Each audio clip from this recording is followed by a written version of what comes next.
అందుకనే ఈరోజు మహానాడు నెల్లూరులో ఏర్పాటు చేస్తే నెల్లూరు జిల్లా వీక్గా ఉంది కాబట్టి నెల్లూరు జిల్లాలో మహానాడు పెట్టారు.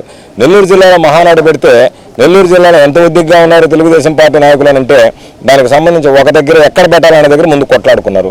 ఆ మాట మేము చెప్తే మీరు ఎక్కడ పెట్టాలనే దగ్గర కుమ్మురాడుకుంటున్నారు కదరా బాబు, ఏం మహానాడు జరుపుతారు మీరు అంటే రోజుకొకరిని పెట్టి తిట్టిస్తున్నారు మమ్మల్ని. గోవర్ధన్ రెడ్డికి ఏం సంబంధం అంటే ఎందుకు సంబంధం లేకుండా పోద్ది? మీరు 10కి 10 స్థానాల్లో ఓడిపోయేటువంటి వాళ్ళు మీరు. కాబట్టి 10కి 10 మీరు ఓడిపోతారు. 10కి 10 వైఎస్ఆర్ కాంగ్రెస్ పార్టీ గెలుస్తుంది, కందుకూరు గెలుస్తాం, 11 గెలుస్తాం, 2 పార్లమెంట్ గెలుస్తాం అంటే దానికి రోజు ఒకరిని పెట్టి అన్ని ఊడిపోయిన నాలుగులన్నీ బయటకు వస్తున్నాయి.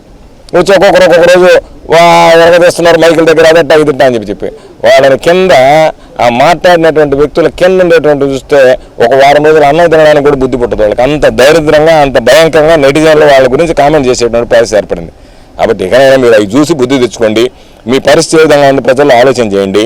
కాబట్టి ఖచ్చితంగా మేము మరలా చెప్తున్నాం, మీరు 100 మహానాడులు జరుపుకున్న ఈ 3 సంవత్సరాల్లో నెల్లూరు జిల్లా వైఎస్ఆర్ కాంగ్రెస్ పార్టీ కంచుకోట పెత్తని కోట లాంటిది.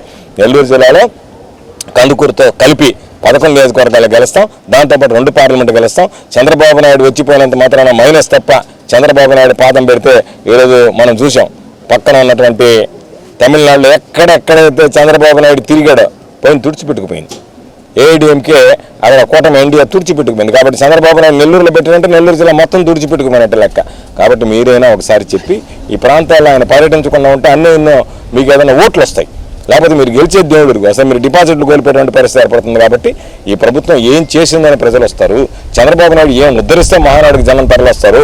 ఇప్పటి నుంచే టార్గెట్లు ఇచ్చుకుంటున్నారు, అది ఇది ఎంత ఇవ్వాలా, ఎంతమందిని రావాలా, ఎంతమందిని తీసుకురావాలని చెప్పని. కాబట్టి మీ పనులు మీరు కానివ్వండి. ఏది ఏమైనా ఒకే విషయం చెప్తున్నా, దీనికి సంబంధించినటువంటి దానిలో మాకు ఒక స్పష్టత ఉంది. ఆ స్పష్టత ప్రకారం వైఎస్ఆర్ కాంగ్రెస్ పార్టీ ముందుకు వెళ్తాం.